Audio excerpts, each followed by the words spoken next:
My dear students, প্রয়াস WBCS এ তোমাদের স্বাগত। আজকে তোমাদের সামনে একটা ইংরাজি ক্লাস নিয়ে আসছি, ক্লজের ক্লাস। ইংরাজিতে কিন্তু এই ক্লজের ক্লাসটা খুবই ইম্পর্টেন্ট ক্লাস, এবং এই ক্লাসটা জাভেদ স্যার তোমাদের করাবে স্লাইডের মাধ্যমে পুরোটাই। জাভেদ স্যারকে তোমরা চেনোই, আমার খুবই প্রিয় জাভেদ। ও দীর্ঘদিনের আমার বন্ধু বলতে পারো, ভাই বলতে পারো, বা আমার সঙ্গে যুক্ত। ওই ক্লাসটা তোমরা প্রথম থেকে শেষ অবধি দেখো, কেননা এখন কিন্তু ডাব্লিউবিসিএস এর প্রিলিতে অনলি ইডিয়মস বা ওয়ান ওয়ার্ড সাবস্টিটিউশন এইগুলো কিন্তু থাকে না, সঙ্গে কিন্তু এখন গ্রামারও ঢুকিয়ে দিচ্ছে। আর এই গ্রামারের কিছু কিছু ক্লাস আমি জাভেদকে রিকোয়েস্ট করেছি তোমাদের সামনে প্রোভাইড করার জন্যে। সবার তো সামর্থ্য নেই বড় বড় নামি দামি ইনস্টিটিউশনে ভর্তি হয়ে ক্লাস নেওয়ার। অনেকে ইউটিউব থেকে হোক, বাড়িতে পড়াশোনা করে হোক, ডাব্লিউবিসিএস ক্র্যাক করছো। তোমাদের যাতে সুবিধা হয় সেই জন্যে জাভেদ আজকে একটা ক্লজের ক্লাস তোমাদের দিয়েছে। ও মাঝে মাঝে সময় পেলে তোমাদের ক্লাস করিয়ে দেবে। ক্লাসটা তোমরা প্রথম থেকে শেষ অবধি দেখো, আশা করি তোমাদের উপকারে লাগবে। আর আরেকটা কথা বলে রাখি, তোমরা প্রয়াস ডাব্লিউবিসিএস এ দেখছো পুরো ক্লাসটাই, তোমরা অবশ্যই চ্যানেলটি সাবস্ক্রাইব করো। সাবস্ক্রাইব করার পাশে একটা বেল আইকন আছে, সেটা প্রেস করো। তাহলে পরবর্তী সময় আমার চ্যানেলে যে ইম্পর্টেন্ট টপিকগুলো নিয়ে আলোচনা হবে সেগুলো তোমরা নোটিফিকেশান হিসাবে পেয়ে যাবে। তাহলে তোমরা দেখে নাও জাভেদ স্যার আছে তোমাদের কি ক্লাস করাচ্ছে। A clause is a part of a sentence having its own subject and predicate. Clause মানে কি? Clause মানে হচ্ছে একটা সেন্টেন্স যার কমপ্লিট সেন্স আছে, মানে সাবজেক্ট আছে এবং সাবজেক্টের সঙ্গে ফাইনাইট ভার্ব আছে, তো সেটাই হচ্ছে ক্লজ। যেমন কোনো একটা সিম্পল সেন্টেন্স, সেই সিম্পল সেন্টেন্সটা কি হচ্ছে? কনসিস্টিং অফ ওয়ান ক্লজ, মানে পুরোটাই হচ্ছে সিম্পল সেন্টেন্সটাই ক্লজ। আবার কম্পাউন্ড সেন্টেন্সটা কি হয়? Consisting of two coordinate main clauses, তার মানে একটা কোঅর্ডিনেটর দিয়ে যোগ থাকে এবং দুটো সেন্টেন্স মানে সাবজেক্টের সঙ্গে ফাইনাইট ভার্ব, সাবজেক্টের সঙ্গে একটা প্রেডিকেট, একটা কোঅর্ডিনেটর দিয়ে যোগ হয়, তো সেটাই হচ্ছে কম্পাউন্ড সেন্টেন্স। আর কমপ্লেক্স সেন্টেন্স কি হচ্ছে? A complex sentence is made up of a main clause and a subordinate clause which start with a subordinator. তো কি হচ্ছে? একটা মেইন ক্লজ থাকে আর একটা সাবঅর্ডিনেটর দিয়ে সাবঅর্ডিনেট ক্লজ থাকে। তার মানে হচ্ছে I know that he is a good singer. তো আই নো দ্যাট, তার মানে দ্যাট হচ্ছে এখানে সাবঅর্ডিনেটর, আর এই সাবঅর্ডিনেটর দিয়ে যেটা যোগ হচ্ছে যে ক্লজটা, তো সেটা হচ্ছে তোমার সাবঅর্ডিনেট ক্লজ। এবারে চলে আসি compound sentence. A compound sentence has a least two independent clauses that have related ideas. তো দুটো ইন্ডিপেন্ডেন্ট ক্লজেস থাকে, তার মধ্যে রিলেটেড আইডিয়া থাকে। The independent clauses can be joined by coordinating conjunction, এবং coordinating conjunction for, and, not, but, or, yet, so, or by a semicolon। তো semicolon দিয়েও compound sentence হতে পারে, অথবা যে কোনো কোঅর্ডিনেটিং কনজাংশন ফর, অ্যান্ড, নর, বাট এইসব দিয়েও হতে পারে। In either case, each half of the sentence must be able to stand on its own as a complete sentence, এবং প্রত্যেকটা পার্ট এর কি হয়? একটা কমপ্লিট সেন্টেন্স হয়। তার মানে সাবজেক্ট, একটা ফাইনাইট ভার্ব থাকে। That means each half needs a subject and a verb. For example, I want the sporty red car, but I will lease the practical blue one. Compound sentence made using coordinating conjunctions. In this case, the sentence must contain a comma before the conjunction. তো এখানে দেখো coordinating conjunction দিয়ে যখন compound sentence হয়েছে, correct পাংচুয়েশনের ক্ষেত্রে কি হয়েছে? এই কোঅর্ডিনেটিং কনজাংশনের আগে একটা কমা হয়েছে। তো এখানে প্রত্যেকটা এক্সাম্পল দেওয়া আছে, একটু দেখো।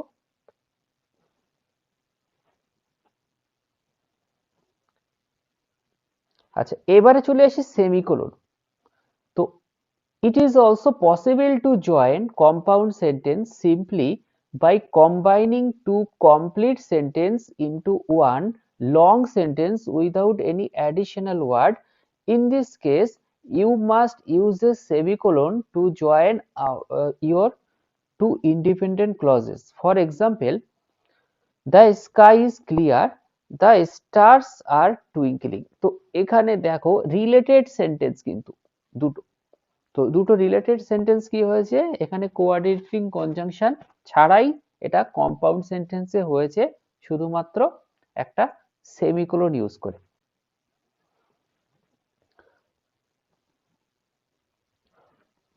While this is grammatically correct, it's also possible to smooth the transition from one clause to the other clause with conjunctive verb adverb গুলো কি আছে, conjunctive adverb such as however, besides, therefore and meanwhile. To use these properly, place them after the semicolon and add a comma after the conjunctive adverb. For example, দেখো এখানে কি বলছে, it was a difficult assignment. তো এখানে however যোগ হয়েছে। তো এই হাউএভারটা কি হয়েছে এখানে, কনজাংটিভ অ্যাডভার্ব। তো এই কনজাংটিভ অ্যাডভার্ব তার সঙ্গে কি হয়েছে, এটা সেমিকোলন দিয়ে হয়েছে, ঠিক আছে, তারপরে একটা কমা হয়েছে, হওয়ার পরে কি হয়েছে, এটা কম্পাউন্ড সেন্টেন্স হয়ে গেছে। আচ্ছা, এবারে চলে আসি ক্লজ। তো ক্লজে আসার আগে simple sentence. Simple sentence, I was reading the newspaper. Compound সেন্টেন্সে করলে কি হবে, I read the newspaper but nothing caught my interest. আর কমপ্লেক্স সেন্টেন্সে কি হবে, I was reading the newspaper that I subscribe to. তো এখানে দেখো সিম্পল সেন্টেন্সের ক্ষেত্রে কি হয়েছে, একটা মাত্র সাবজেক্টের সঙ্গে একটা মাত্র ফাইনাইট ভার্ব আছে, এটা হচ্ছে ফাইনাইট ভার্ব আছে। তো এটা হচ্ছে সিম্পল সেন্টেন্স। আর কম্পাউন্ড সেন্টেন্সের ক্ষেত্রে কি করতে হয়েছে, I read the newspaper but nothing caught my interest. তো এখানে কি হয়েছে, বাট দিয়ে যোগ হয়েছে দুটো সেন্টেন্স, দুটো মেন ক্লজ। আর কমপ্লেক্স সেন্টেন্সের ক্ষেত্রে কি হয়েছে, I was reading the newspaper that I subscribe to. তো এটা মেইন ক্লজ আর এটা সাবঅর্ডিনেটর দিয়ে যোগ হয়েছে, মেইন ক্লজের সঙ্গে আরেকটা সেন্টেন্স যোগ করেছে, তো সেটা হচ্ছে তোমার কমপ্লেক্স সেন্টেন্স। এবার টাইপ অফ ক্লজেস। তো there are different types of clause some of them are as follow. তো প্রথমে চলে আসি independent clause. An independent clause is a clause that can stand alone as a sentence. It expresses a complete thought. তো independent clause কি করে, একটা complete thought কিন্তু express করে। An independent clause like all clauses has a subject and a verb. তো independent ক্লজে কি থাকে, একটা সাবজেক্ট থাকে এবং সাবজেক্টের সঙ্গে একটা ফাইনাইট ভার্ব থাকে। When there is no dependent clause in the same sentence and only independent clauses, the independent clauses is a simple sentence. For example, I like coconut macaron. তো এখানে কি হচ্ছে, একটাই মাত্র ক্লজ। তো এটা সবসময় কি হয়েছে, এটা হচ্ছে ইন্ডিপেন্ডেন্ট ক্লজ, আর এই ইন্ডিপেন্ডেন্ট ক্লজটাই সিম্পল সেন্টেন্স। আরেকটা example, I like coconut macarons even though I dislike coconut.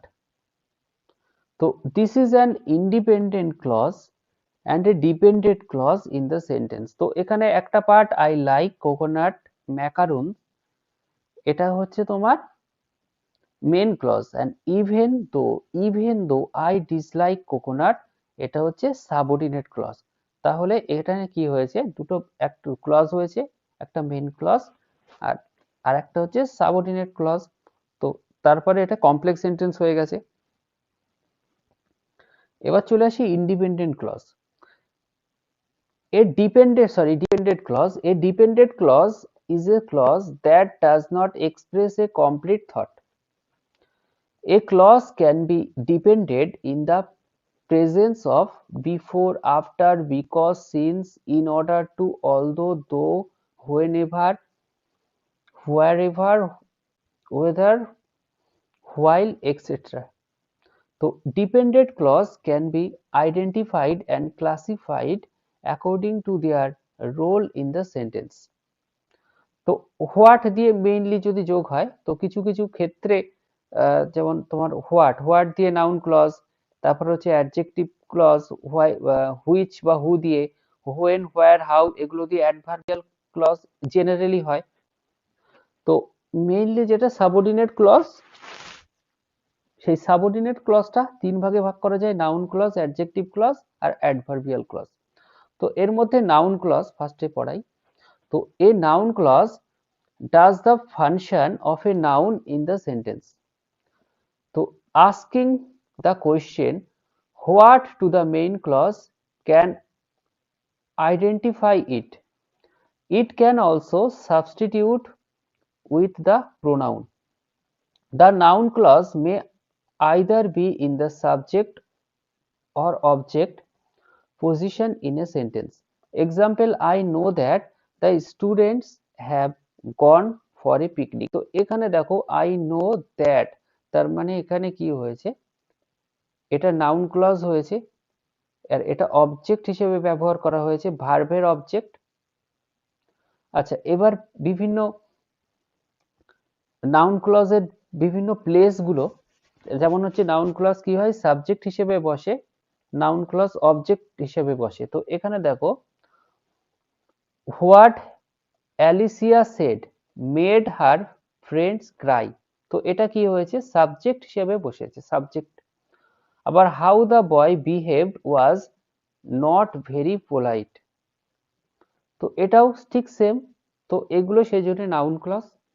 আবার কি হয়, at the same time noun clause object হিসেবে বসে। He did not know why the stove wasn't working, তো এটা কি হয়েছে, এটা ভার্বের অবজেক্ট হিসেবে বসেছে। They now understand that you should not cheat on a test. কি understand?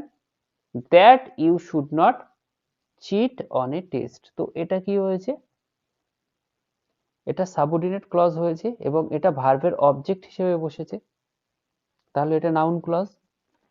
A noun clause can also serve as a subject complement. A subject complement will always modify, describe or complete the subject of a clause. তো দেখো, Harry's crowning achievement at school was when he became class president. তো এটা দেখো এখানে কি হয়েছে, এটা কি করেছে, সাবজেক্ট কমপ্লিমেন্ট কি করেছে, মডিফাই করেছে অথবা ডেসক্রাইব করেছে। তো এটাকে সাবজেক্টটাকে আরো কি করেছে, ডেসক্রাইব করেছে, মানে সাবজেক্ট নিয়ে আরেকটু বেশি ইনফরমেশন দিয়েছে। তো সেটাই হচ্ছে তোমার কমপ্লিমেন্ট, সাবজেক্ট কমপ্লিমেন্ট। ঠিক আছে, আর এই সাবজেক্ট কমপ্লিমেন্টটাই প্রত্যেকটা হচ্ছে নাউন ক্লজ। তো তোমরা একটা প্রত্যেকটা দেখো, পড়ো প্রত্যেকটা। তো এখানে দেখো প্রত্যেকটাতেই সাবজেক্ট সম্বন্ধে আরেকটু এক্সট্রা ইনফরমেশন অ্যাড করেছে। তো সেই জন্য সেটা হচ্ছে নাউন ক্লজ এবং এটাকে বলা হয় সাবজেক্ট কমপ্লিমেন্ট। তো noun clause can also act as object of a preposition. তো তার সঙ্গে কি হয়, অবজেক্ট, প্রিপোজিশনের অবজেক্ট হিসেবেও নাউন ক্লজ বসতে পারে। তো এখানে কি হয়েছে, in the example below you will see the preposition of and for in action. তো Harry is not the best provider of what Margie needs.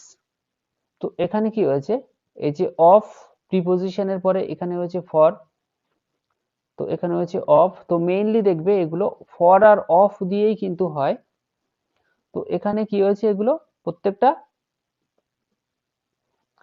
তো নাউন ক্লজ হয়েছে এখানে, কারণ এটা হচ্ছে প্রিপোজিশনের অবজেক্ট, প্রিপোজিশনের পরে। আচ্ছা, তারপরে চলে আসি অ্যাডজেক্টিভ কমপ্লিমেন্ট। কমপ্লিমেন্ট কি করে হচ্ছে, কমপ্লিমেন্ট হচ্ছে তোমার আরো কিছু এক্সট্রা ইনফরমেশন দেয়। A noun clause can also function as an adjective complement modifying a verb, adjective or adverb. তো এখানে দেখো, Jerry knows why Eileen went to the store. তো এখানে জেরি নোজ, তো এটা why Eileen went to the store. তো এটা কি করেছে, এটা অ্যাডজেক্টিভ কমপ্লিমেন্ট হিসেবে বসেছে, তার মানে কি করেছে, এটা মডিফাই করেছে, তাই তো। মডিফাই মিন্স এখানে কি হয়েছে, এক্সট্রা ইনফরমেশন দিয়েছে ভার্ব সম্বন্ধে, অ্যাডজেক্টিভ সম্বন্ধে অথবা অ্যাডভার্ব সম্বন্ধে এক্সট্রা ইনফরমেশন দিয়েছে, তাই এটা হচ্ছে অ্যাডজেক্টিভ কমপ্লিমেন্ট। এটা কিন্তু অ্যাডভার্ব না। অ্যাডভার্ব কি করে, পুরোপুরি মডিফাই করে ভার্বকে অথবা আদার অ্যাডজেক্টিভকে কি করে, মডিফাই করে। আর এখানে কি হয়েছে, এক্সট্রা ইনফরমেশন অ্যাড করে ভার্বে অথবা তোমার কোনো অ্যাডজেক্টিভে এক্সট্রা ইনফরমেশন অ্যাড করছে, তো সেই জন্য এটা হচ্ছে adjective complement. The adjective complement is providing more information about the verb, adjective and adverb that precedes it.